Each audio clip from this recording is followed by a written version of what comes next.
That's David Bowie. I can't get over this street, you know, it's like living in Hello. Stella Street is the first home I ever had. Remember, Beverly Hills was hell. Oh, and Mrs. Uggett.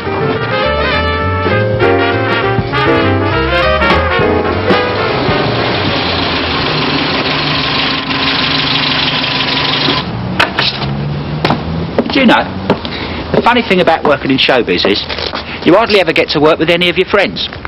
Now, David might be in France and I could be in New York. Roger could be in Moscow and I could be in Bleaton, Saskatchewan. But I'll tell you something, this script in my hand here, it's a right little belter.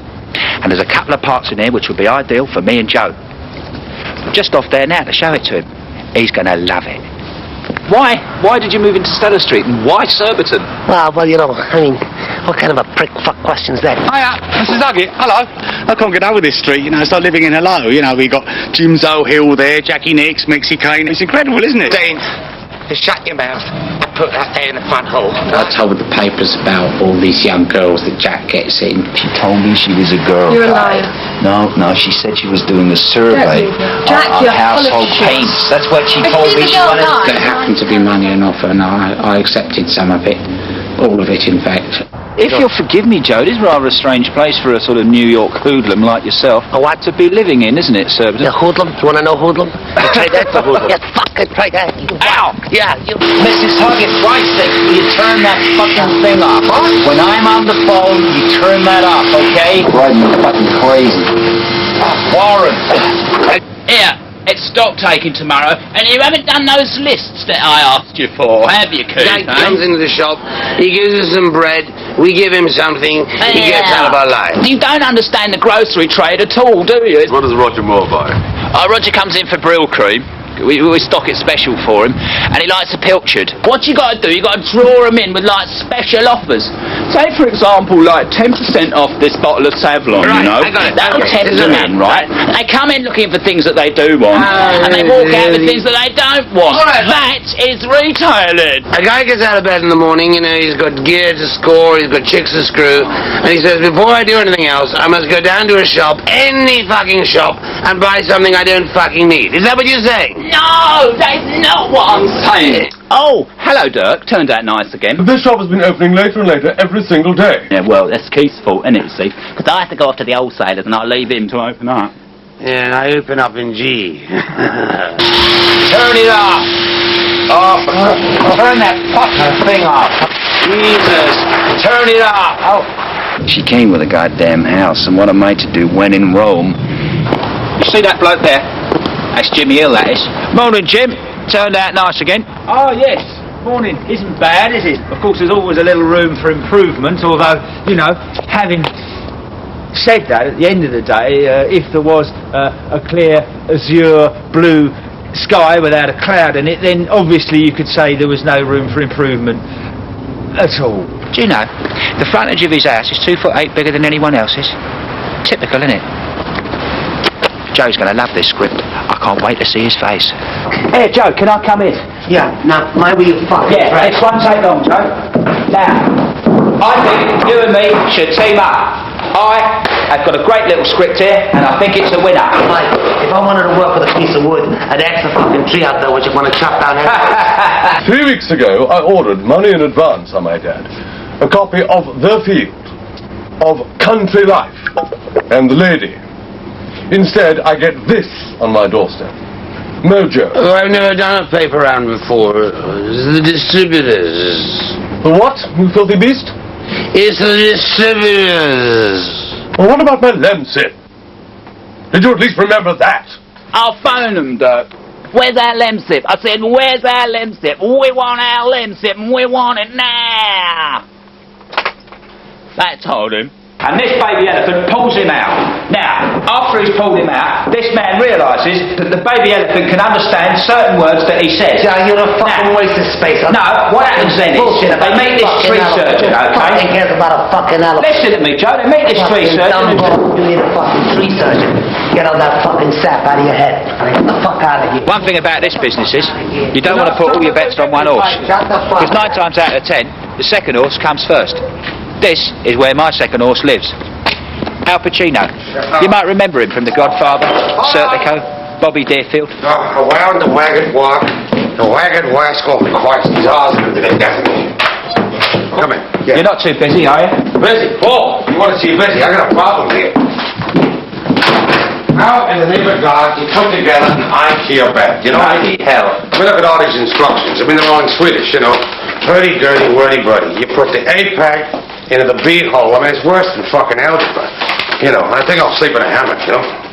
Al, What? what you have bought here is a playpen. Oh. How in the name of God am I going to sleep in a playpen? You know? I was told by a cousin in New York that Surbiton was a really great place, you know. It was kind of like Sausalito. But I'd never been to Sausalito, so I'm just assuming it's like Sausalito. Have you read Bongo and the Congo yet? Yeah, of course I read it. It's a terrific film, isn't it, mate? Yeah, and I'm going to do it. You are? We've got some great names around here. We've got Al Pacino, Joe Pesci, Jack Nicholson, myself. I mean, we are all huge, bankable stars. You're out, Mike. Out, Mike. You're out. And this movie's not going to be called Bongo in the Congo. It's going to be called A Tall Guy in the Bronx. All the tall actors are going to do it. I got this embarrassing problem. I'm tall. I can't get away from it. I'm a tall guy. Sylvester Stallone, Danny DeVito, me. I am taller than all those bleeding actors put together. Oh, Mike, you're a good neighbor. I'll never forget the time you left me the hosepipe during the drought. It's not personal, Mike. It's strictly business. I think Al said it. It sucks very big things. He's running out of people. He's running out of thespians, you know, proper actors. So I think eventually I might get a knock on the door, and he might say, "Well, you know, Jimmy, do you want to come and play in Bongo in the Congo?" You have destroyed 4 years of community bliss. You have destroyed my life, and I want my bloody hose back. It wasn't right for Mike. And I went way over the top. I came out with some really hurtful shit about Mike not being able to cut it. What, Jack? Jack, I got a problem. Has anybody ever told you that you're a very peculiar pair to be running a corner shop? Has anyone ever told you you're a very peculiar pair, period? Listen up. Yeah. You know that you and I are the greatest actors in the world. Oh, sure, yeah. We go from spooky to lovely and back to spooky. No, you speak of yourself there, Al. Let me tell you, I do spooky. And I have done a little bit of acting, not obviously since school, but I was in the Nativity play once. What do I do to Michael Caine, one of the greatest, most respected film actors in Britain? I told him he's shit. Now, you're going to tell me how I get back in a good position of parody with Mike. Get on your goddamn knees and apologize, Al. Okay. What, here? No, round at Michael's place. I'm having a bath. Al, there is nothing more to be said. Mike, you're right. Stella Street is the first home I've ever had where I've had something that's bigger than my own ego. Al, What? come and give us a hand, will you, darling? I've got a blocked train. What do you think I am, a friggin' frog? You do Bongo in the Congo. I could never do a movie knowing I betrayed a guy who'd lent me a hose pipe. Al, I want you to keep that hose pipe as a friend. Come on. Let's go and finish that playpen, huh? Yeah. Catch you later. Sure, Al. Hoo-ha! Now that is what I call acting. I say, this plant's coming on well. Oh, just smell those leaves. I shall probably roll those up later on and smoke them and see if it alters my consciousness, because I'm very keen on that sort of thing.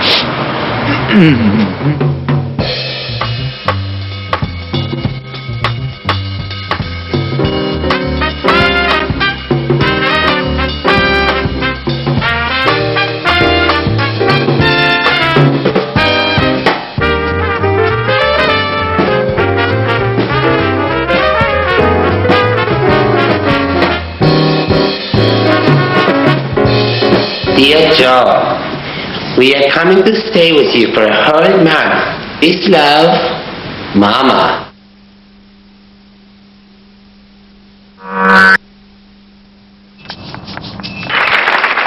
And when you weigh out your left and your right, you can always belly bump them. I'm going to belly bump them into the next minute. Now, George, I would like to really see you in the ring one time hit someone with your stomach. Come on. I do all the time. No, when they're in close, have you ever they really ever rush done it? me, and that's why they're afraid of me. They won't charge me. They know I'll bump them. Worst thing you can do is box a left-hander. Why is that? Because they're put on backwards as it is in the ring.